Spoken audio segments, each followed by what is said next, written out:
اعوذ باللہ من الشیطان الرجیم بسم اللہ الرحمن الرحیم۔ اللہ تبارک و تعالیٰ کے نام سے شروع جو بڑا مہربان اور نہایت رحم کرنے والا ہے۔ ناظرین، کیا آپ جانتے ہیں کہ یہودیوں کے جسموں سے گندی بدبو کیوں آتی ہے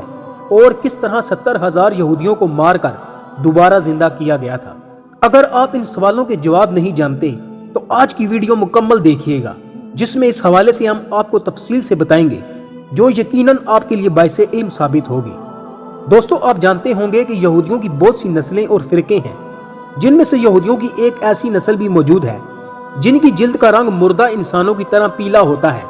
اور ان کے جسموں سے کسی مردہ گلی سڑی لاش کے جیسی بدبو ہر وقت خارج ہوتی رہتی ہے، یہاں تک کہ ان کا نیا لباس بھی تھوڑے ہی عرصے بعد کسی مردے کے کفن کی طرح گرد آلود اور تار تار ہونے لگتا ہے۔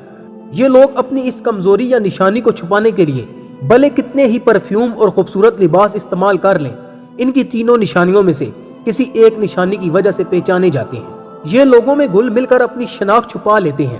لیکن اپنی اس مستقل شناخت سے عمر بھر پیچھا نہیں چھڑوا سکتے۔ ان کی اس خامی کے حوالے سے کہا جاتا ہے کہ یہ ایک عذاب یافتہ قوم ہے جو ہزاروں سال پہلے دنیا میں آئی تھی،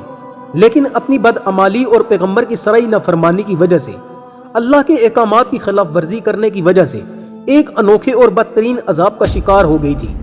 دوستو، یہ واقعہ کچھ یوں تھا کہ حضرت موسیٰ علیہ السلام کے بعد کی بات ہے، جب ایک پیغمبر یہودی قوم کے ایک بڑے شہر کی جانب بھیجے گئے۔ جیسا کہ تاریخ میں یہودیوں کا شروع سے ہی یہی وتیرہ رہا ہے کہ اللہ تعالیٰ کے سخت نافرمان رہے ہیں، اس لیے صرف اس قوم کے مختلف شہروں اور قبیلوں کی اصلاح کے لیے ایک وقت میں سینکڑوں کی تعداد میں پیغمبر اور نبی بھیجے جاتے رہے۔ کہا جاتا ہے کہ ان پیغمبروں کی کل تعداد میں سے 90% پیغمبر یعنی 1 لاکھ سے زائد صرف یہودیوں کی طرف بھیجے گئے تھے۔ اسی طرح ایک قوم کی طرف جس شہر میں ایک پیغمبر کو بھیجا گیا وہ ایک بڑا شہر تھا جہاں لاکھوں کی تعداد میں انسان رہتے تھے۔ ایک بار ایسا ہوا کہ پیغمبر نے اللہ کے حکم سے لوگوں کو اکٹھا کیا اور نافرمانوں کے ایک لشکر سے جہاد کرنے کے لیے تیار ہونے کا حکم دیا، لیکن جیسا کہ یہودی روپے پیسے کے لالچی، دنیا دار اور جنگ و جدل سے دور رہنے والی قوم ہے، لہٰذا انہوں نے پیغمبر کو واضح طور پر انکار بھی نہیں کیا اور ہاں میں جواب بھی نہیں دیا، لیکن بہانے بازیوں سے ٹال مٹول کرنے لگے۔ اس وقت کے پیغمبر ان کو روزانہ گھروں میں جا کر جہاد کی تیاریوں کا حکم دیتے، لیکن وہ دنیاوی زندگی میں اتنا کھو چکے تھے کہ موت کے تصور سے ہی گھبرا جاتے تھے۔ اس طرح وقت گزرتا رہا اور وہ اللہ کی طرف سے آنے والے حکم سے بالکل بے نیاز ہو گئے، لہٰذا ان پر اللہ کی طرف سے عذاب لانے کا فیصلہ کیا گیا۔ ان لوگوں کو اللہ کے عذاب سے بہت ڈرایا گیا، لیکن ان کی نافرمانیاں جاری رہیں اور پھر ایک روز ان میں طاعون کی وبا پھوٹ پڑی۔ روزانہ درجنوں افراد موت کے منہ میں جانے لگے۔ اس وقت کے چالاک اور ہوشیار لوگوں نے جب یہ صورتحال دیکھی تو ان کو یقین ہو گیا کہ ان کی نافرمانی کی وجہ سے ان پر اللہ پاک کا عذاب نازل ہو چکا ہے۔ چنانچہ وہ لوگ اس شہر سے نکلے اور دور دراز کسی جنگل میں رہنے کے لیے چل کھڑے ہوئے۔ وقتی طور پر جگہ تبدیل کرنے کی وجہ سے وہ طاعون کے مرض سے بچ گئے، جس کو دیکھتے ہوئے انہوں نے فیصلہ کیا کہ وہ اسی جنگل میں اپنے بچوں، دوستوں، ساتھیوں اور رشتہ داروں کے ساتھ اس وقت تک مقیم رہیں گے جب تک ان کے شہر میں طاعون کا عذاب ٹل نہ جائے۔ ابھی ان کو وہاں رہے چند دن ہی گزرے تھے کہ ایک دن اللہ تعالیٰ نے ایک فرشتے کو بھیجا اور یوں ان کی چالاکی اور عقل ان کے کام نہ آئی اور ان پر عذاب پہنچ گیا۔ فرشتہ ایک بلند پہاڑ پر کھڑا ہوا اور اس نے ایک ایسی خوفناک چنگاڑ کی آواز نکالی کہ جس نے وہ آواز سنی دہشت اور خوف سے ہوش و حواس کھو بیٹھا۔ اس کے بعد فرشتے نے اسی گونجدار آواز میں پکارا، موتو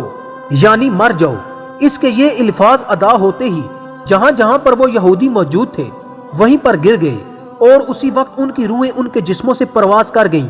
یاد رہے کہ ان میں سے کوئی بھی بیمار نہیں تھا، یہ لوگ سبھی کے سبھی نارمل اور صحت مند تھے، جبکہ ان کی تعداد تقریباً 70,000 کے لگ بھگ تھی۔ جنگل کے اندر جہاں یہ لوگ رہائش پذیر تھے وہاں لاشیں ہی لاشیں پڑی تھی، جن میں بچے، بوڑھے، عورتیں سبھی شامل تھے، جو بے جان ہو کر اوندے منہ زمین پر کیڑے مکوڑے کی طرح بکھرے پڑے تھے، یہاں تک کہ پورے جنگل میں کوئی ایک انسان بھی نہیں بچا تھا۔ حیرت کی بات یہ تھی کہ ان کے قریب کوئی درندہ اور جانور بھی نہیں آتا تھا، جس کی وجہ سے چند روز بعد ہی ان کی لاشیں گلنے سڑنے لگ گئیں اور اتنے لوگوں کی لاشوں کی بدبو کی وجہ سے جنگل میں اور جنگل کے ارد گرد آبادیوں میں ناقابل برداشت بدبو پھیل گئی، جس پر علاقے کے لوگوں نے فیصلہ کیا کہ ان کو ایک جگہ اکٹھا کر کے ان کے چاروں طرف ایک دیوار بنا دی جائے۔ کچھ وقت گزرا تو ایک روز اس قوم کے پیغمبر اسی جنگل میں سے گزرے تو انہوں نے اپنی قوم کے ہزاروں افراد کا یہ عبرتناک انجام دیکھا تو ان کا دل بھر آیا۔ تب وہ سجدے میں گر کر رونے لگے اور دعا مانگنے لگے کہ اے اللہ، یہ نادان تھے، نا سمجھ تھے، لیکن یہ میری قوم کے لوگ تھے، ان سے مجھے پیار تھا، جن کے بغیر اب میں بالکل اکیلا رہ گیا ہوں۔ اگر یہ زندہ ہوتے تو میں ان کو تبلیغ کر کے نافرمانی سے بچانے کی کوشش کرتا۔ اے اللہ، تو میری فریاد قبول کر اور ان کو دوبارہ زندہ کر دے۔ اس دعا کے بعد آپ کے پاس فرشتہ وحی لے کر آیا اور فرشتے نے کہا کہ اے پیغمبر، اللہ تعالیٰ فرماتا ہے کہ آپ ان کی لاشوں کو، جن کی اب ہڈیاں بھی بگڑ چکی ہیں، ان کو کہیے کہ اے ہڈیوں، اللہ تم کو حکم دیتا ہے کہ تم ہر ایک انسان کے لیے جمع ہو جاؤ۔ لہٰذا آپ نے جب یہ الفاظ ہڈیوں کو مخاطب کر کے ادا کیے تو تنکوں کی طرح بکھری ہڈیاں ایک جگہ پر ایک مکمل ڈھانچے کی شکل میں اکٹھی ہونے لگ گئیں، اور دیکھتے ہی دیکھتے ایک ایک انسان کا ڈھانچہ ایک دوسرے سے الگ ہو گیا۔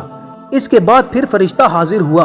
اور اللہ کا پیغام دیا کہ آپ ایک بار پھر ان سے کہہ دیجئے کہ اللہ تم کو حکم دے رہا ہے کہ تم اپنے اپنے ڈھانچوں پر گوشت پہن لو۔ لہٰذا اللہ کا یہ حکم سنتے ہی ہڈیوں پر گوشت جمع ہونے لگا، اور جب سبھی 70,000 ڈھانچوں پر گوشت چڑھ گیا تو پھر فرشتے نے کہا کہ ایک بار پھر ان کو کہیے کہ اللہ حکم دے رہا ہے کہ تم سبھی کے سبھی زندہ ہو جاؤ۔ لہٰذا جیسے ہی پیغمبر نے حکم دیا تو سبھی لاشیں زندہ ہونے لگیں۔ ناظرین گرامی، بے شک یہ انسانی تاریخ کا انوکھا اور ایک حیرت انگیز واقعہ تھا، جب ایک دو نہیں بلکہ 70,000 انسان جو مر چکے تھے ایک بار پھر زندہ ہوئے۔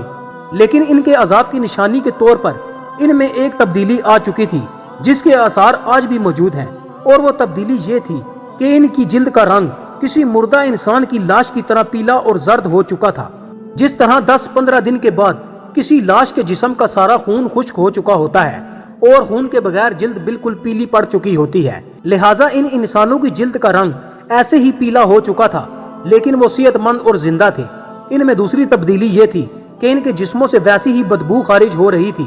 جیسی 10-15 دن پرانی لاش کے جسم سے پیدا ہوتی ہے۔ جبکہ تیسری تبدیلی یہ تھی کہ یہ جو لباس پہنتے کچھ دن بعد اس کی حالت مردے کے کفن جیسی ہونے لگتی، جیسے قبر میں پڑا مردہ مٹی لگنے سے اس کا کفن میلا ہونے لگتا ہے اور کمزور ہو کر تار تار ہونے لگتا ہے۔ یہ تینوں نشانیاں ان کی زندگی میں شامل ہو چکی تھیں، حتیٰ کہ ان کی آنے والی نسلوں میں بھی یہ نشانیاں پائی جاتی ہیں، اور آج ہزاروں سال گزرنے کے بعد بھی اس نسل کے یہودی دنیا جہان میں موجود ہیں، اور ان میں یہ تینوں نشانیاں موجود ہوتی ہیں۔ قرآن پاک کی سورہ بقرہ کی آیت نمبر 243 میں اس واقعہ کی سب سے بڑی دلیل ہے، جس کا ترجمہ کچھ یوں ہے کہ اے محبوب، کیا آپ نے نہیں دیکھا تھا وہ جو موت کے ڈر سے اپنے گھروں سے نکلے اور وہ ہزاروں تھے؟ اللہ نے ان سے کہا مر جاؤ اور پھر انہیں زندہ کر دیا۔ بے شک اللہ تبارک و تعالیٰ لوگوں پر فضل کرنے والا ہے، مگر اکثر نہ شکرے ہیں۔ پیارے دوستو، اگر آپ کو ہماری یہ ویڈیو اچھی لگے تو اسے اپنے دوستوں کے ساتھ ضرور شیئر کیجیے گا اور ہمارے چینل کو سبسکرائب کر لیجیے گا۔